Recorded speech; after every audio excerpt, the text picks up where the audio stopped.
It is the start of a new year, and what better time to self-assess and get rid of some bad habits when it comes to painting watercolor. Today I'm going to tell you the top 3 bad habits that I've seen with students and that I've had to work through myself.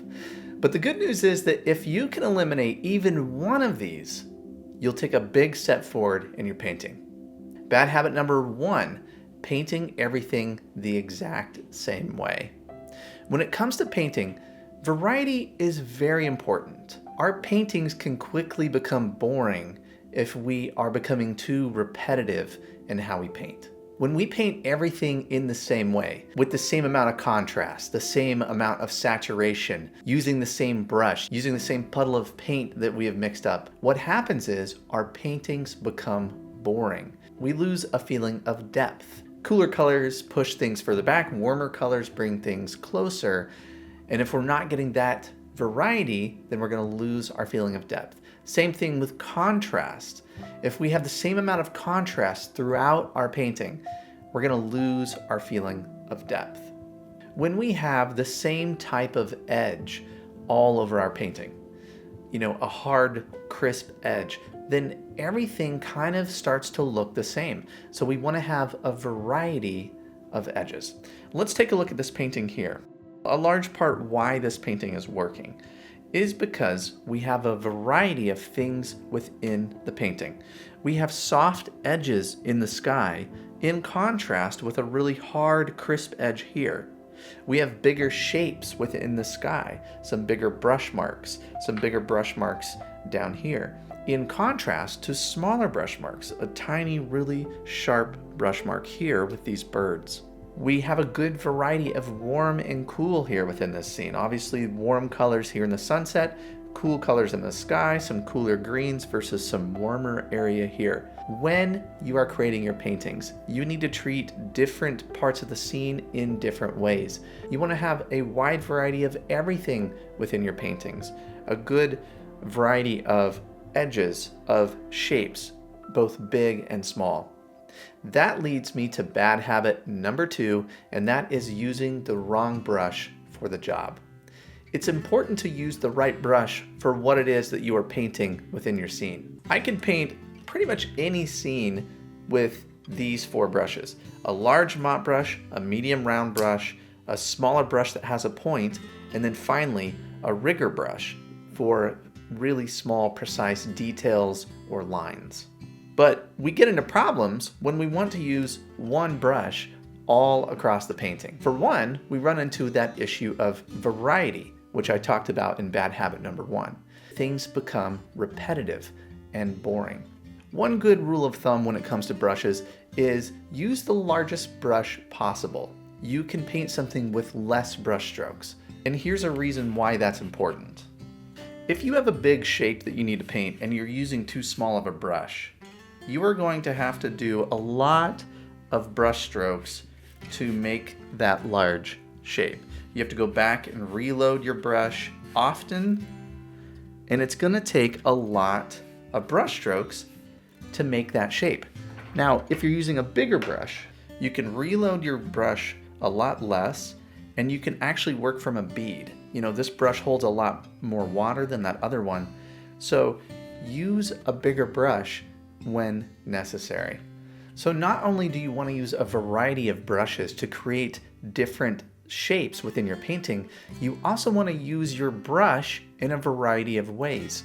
One thing that I see students do is they will hold their brush really close to the edge like this, and they will paint a lot of small, repetitive brush marks like that.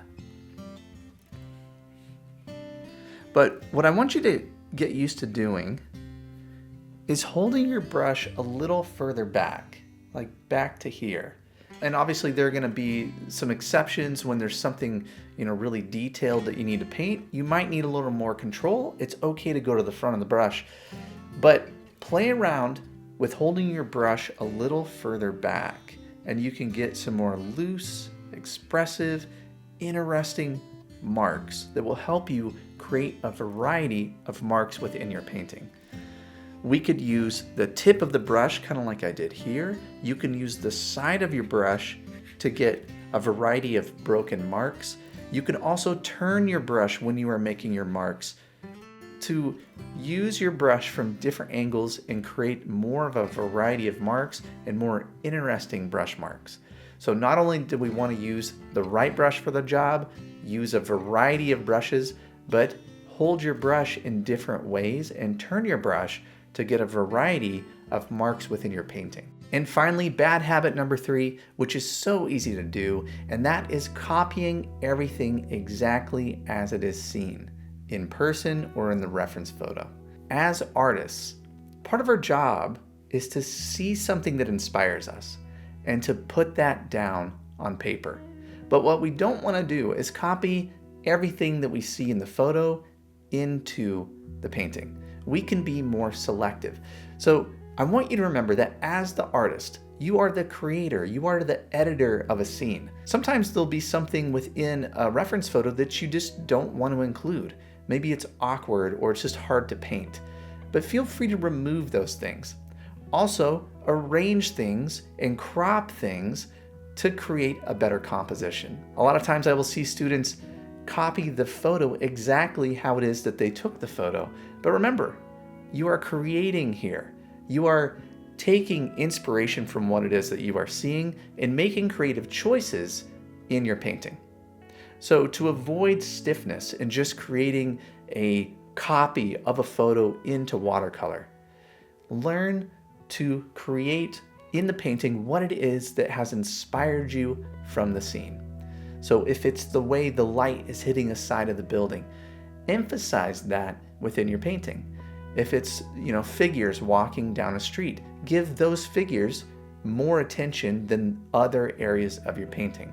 So the next time that you are looking at a reference photo, remember that you have a lot of options. You can crop that photo in a certain way. You can remove things from the scene. You can change other aspects of the photograph to create a painting, to put your vision down onto the paper and not just stiffly copying what it is that you see in the photo. If you can change even one of these things I mentioned today, you're going to take a big leap forward in your paintings. So as you move forward in your painting this year, remember, don't paint everything the same way in your scene. Variety is what makes your painting interesting. Try to use the right brush at the right time and work on creating a variety of marks with your brushes. And finally, remember that you don't need to copy everything from your photo into your scene. You are the artist and you can be inspired by what you see, but you don't have to paint it exactly as it is in the photograph. If you would like to know more about my painting process, take a look at this free resource.